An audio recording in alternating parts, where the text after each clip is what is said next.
E, meu querido irmão, minha querida irmã, esse é um dos momentos que eu gosto desse programa, porque é o momento que a gente pode se encontrar assim, pessoalmente, com algum confrade redentorista. E hoje eu tenho a alegria de poder conversar com um confrade bem mais jovem do que eu, mas com uma larga experiência, principalmente nas missões populares.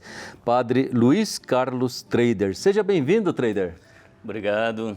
É uma grande alegria estar aqui, partilhando um pouquinho da experiência que a gente teve nas Santas Missões, 15 anos. 15 anos de Santas Missões? Sim.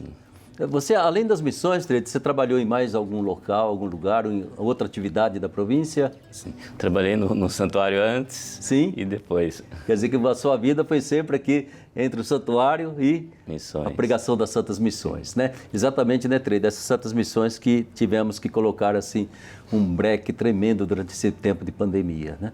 As nossas equipes não puderam atuar, evidentemente procuram se comunicar, mas aquelas missões assim... Quantas missões mais ou menos você andou pregando, você tem ideia? Olha, na verdade, por ano em torno de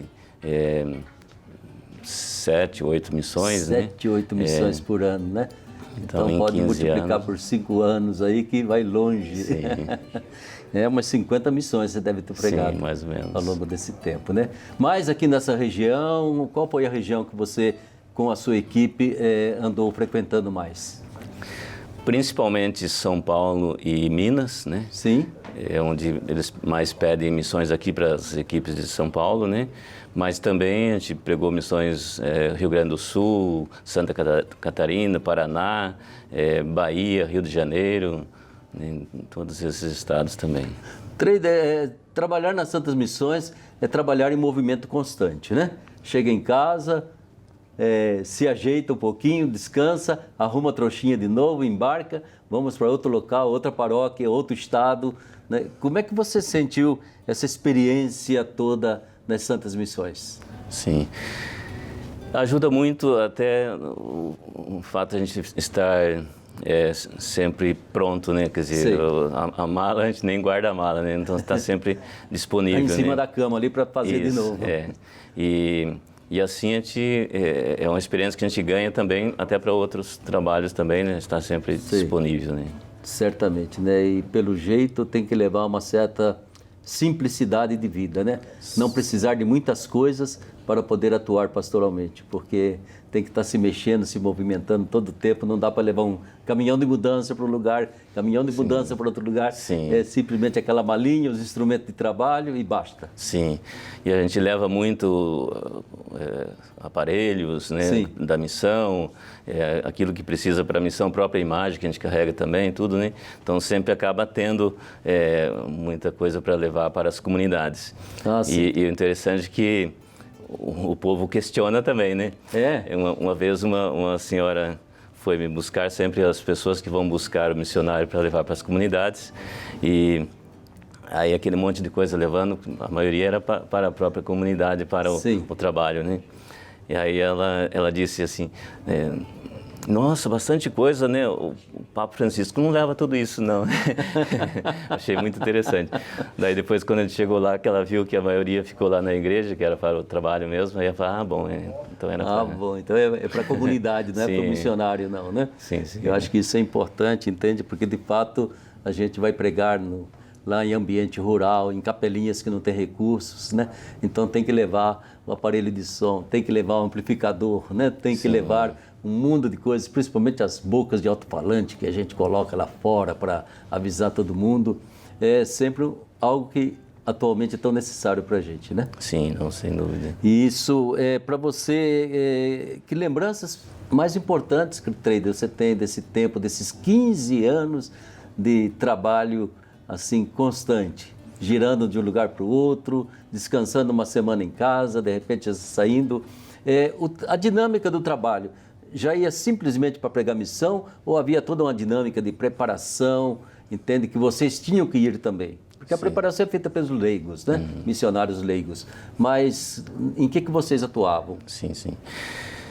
Na verdade, as missões têm toda uma dinâmica longa, né? Sim. Porque começa com o pedido, né? Primeiro, Sei. né, o pároco pede as missões, né? Tem o nosso site, né? Dentro do A12, né? Certo. Pode estar pedindo. Tem outras formas também, né? Para estar pedindo as missões. Depois que é feito esses pedidos, então, são selecionados, né? Certo. Por toda a equipe missionária.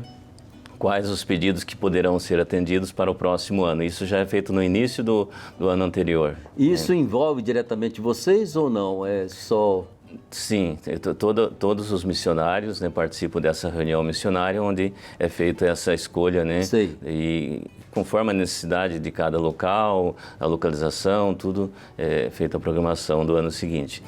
Depois que faz essa programação, aí é dividido entre nós aqueles que vão coordenar, né, cada missão no ano. E aí o coordenador, então, ele até no ano anterior já começa a entrar em contato, depois Sim. ele vai lá, tem reunião com o pároco, com a liderança, e já começa a preparar, né? Aí, mais ou menos um pouco mais de um mês antes, então tem o que nós chamamos de pré-missão, onde vão mais alguns confrades junto com o coordenador, né, em torno de 5, 6 confrades para fazer a pré-missão, que é uma visita a todas as comunidades. Que vão ter missão, né? Isso, onde celebra a missa, é falado das missões. Sim. Depois termina esses dias com um encontro das lideranças, né, que são os coordenadores e auxiliares do setor missionário. São todos leigos. Todos leigos. São leigos da região mesmo, né? Da região mesmo. E um detalhe muito importante é a presença da irmã missionária, que ela já é levada pelo padre coordenador, né? Bem antes, um mês antes de começar essa missão nas famílias, né? É levado e a irmã já organiza toda a comunidade, as famílias, né, dividindo em setores missionários, em torno de 20 a 30 famílias cada setor missionário. No fundo, né, Trader, eu acho que no fundo é a própria comunidade que vai pregando as suas missões, né? Sim. É ela que vai se auto-missionando na medida em que envolve famílias, envolve oração, envolve reflexão, né? Sim. E essa irmãzinha é ela que vai coordenando, animando, esclarecendo, ajudando, ensinando. E é muito interessante, muito gostoso a gente perceber esse acontecer das missões nas famílias, que nós chamamos de segunda fase. Muito interessante. Ali que as famílias ganham a empolgação de participar das missões, às vezes pessoas que há tempo que não participavam de nada da igreja, ali começam a ganhar gosto de participar.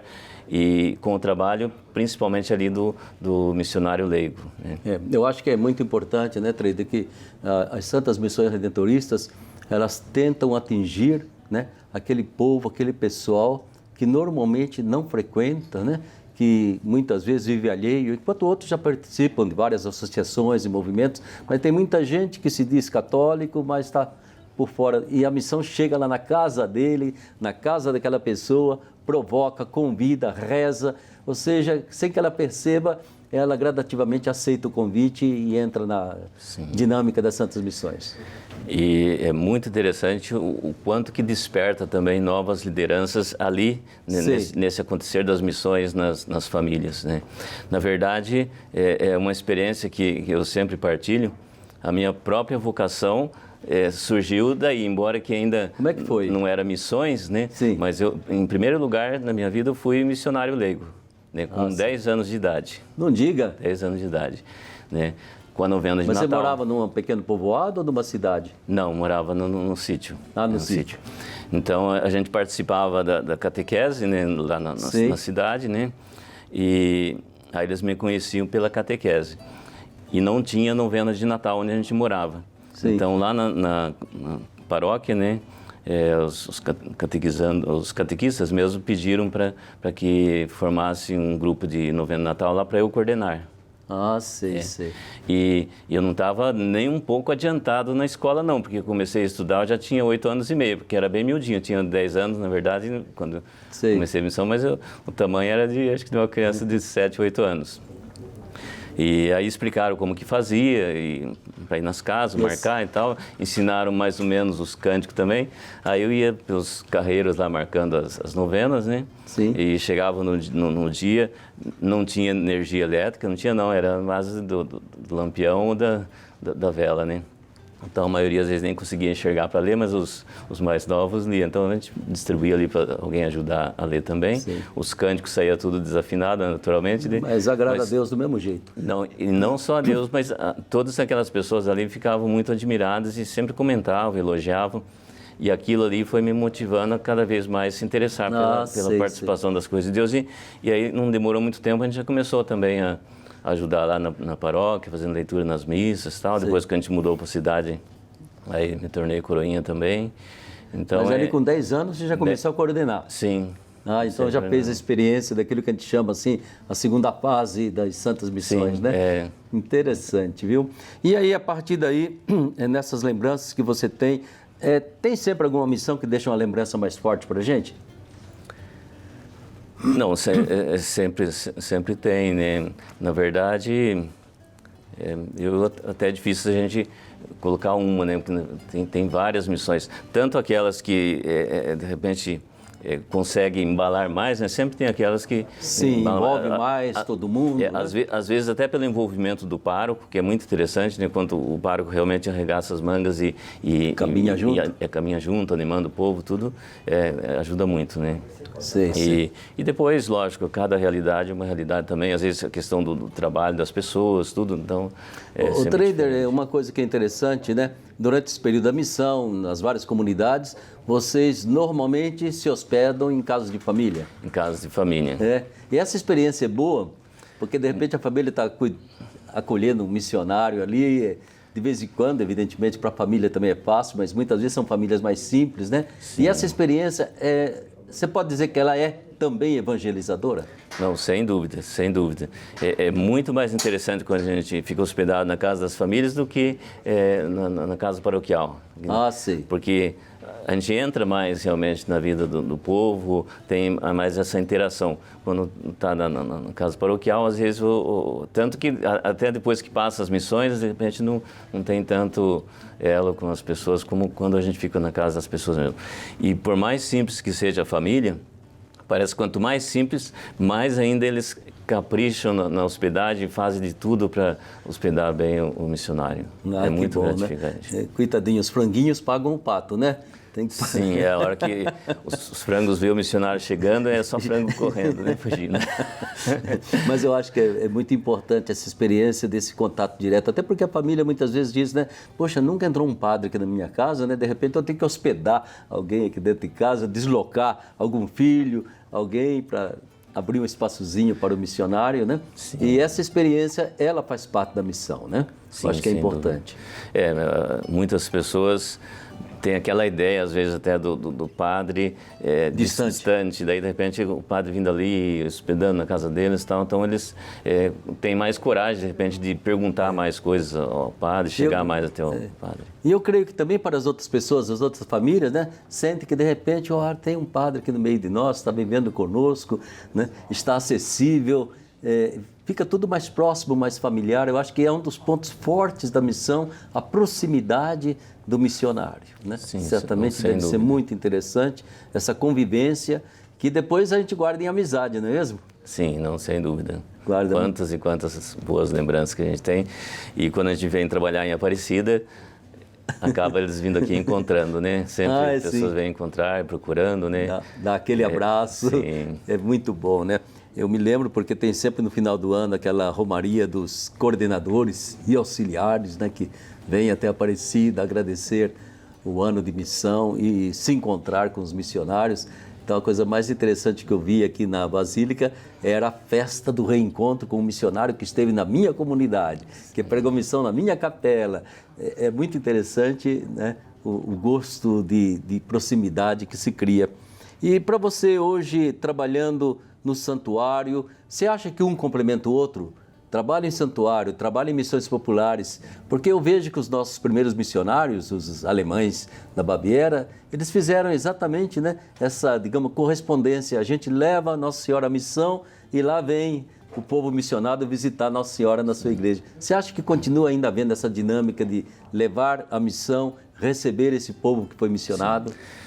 Na verdade, é uma dinâmica já pensada desde Santo Afonso, né? Se a gente for olhar, sim, Santo Afonso, quando fazia as missões, ele fazia questão que a casa dos missionários ficasse já mais ou menos no meio onde acontecessem as missões para que o povo viesse e até a retiro fazia e tudo mais, né?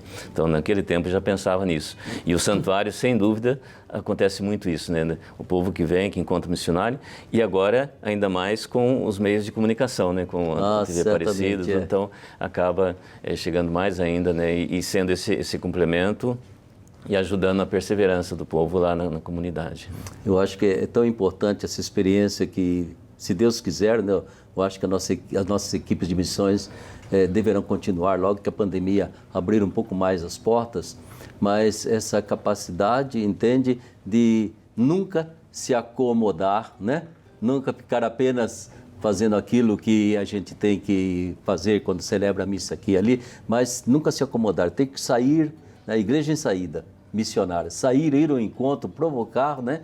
E depois, quando a gente vem trabalhar numa paróquia, no santuário, se deixar incomodar, porque esse povo vem, quer se encontrar com a gente. Sim. Que bom, né? Você se sente feliz como missionário? Sim, muito, muito feliz, muito realizado. Como eu falei, a minha vocação já surgiu, né, das missões. E quando eu decidi realmente de entrar, né, para a Congregação Redentorista, foi até depois que houve as Santas Missões lá na minha terra, lá em Ortigueira. Não pregada pelos redentoristas, mas sim pelos capuchinhos, que é bem semelhante também aos redentoristas. E como eu já estava em contato antes, né, com os missionários redentoristas e já conhecia os redentoristas desde o tempo do Padre Vítor Coelho de Almeida, nesse tempo mesmo aí que eu já era missionário leigo lá, como pré-adolescente, eu tirei até uma foto uma vez com o Padre Vítor aqui em frente à Rádio Aparecida, né? E gostava de vir aqui participar do encontro com os senhores Romeiros, né? Aquela entrevista que o Padre Vítor fazia, né? E então, tenho muita saudade disso e sem dúvida, desde aquele tempo já a vocação para ser missionário já estava em mim, né? Tá bom. Aí, trader, muito obrigado, viu, pelo seu testemunho, pela sua experiência. E é tão importante que você continue rezando pelas vocações, pelas nossas vocações redentoristas de modo especial, para que outros jovens possam surgir e possam também nos ajudar nessa obra tão bonita que vem desde os primeiros missionários, passou pelo Padre Vítor Coelho de Almeida e temos jovens que continuam assim, dispostos a serem não apenas padre ou consagrado, mas ser missionário e trabalhar conosco nesse estilo, nessa forma de trabalho.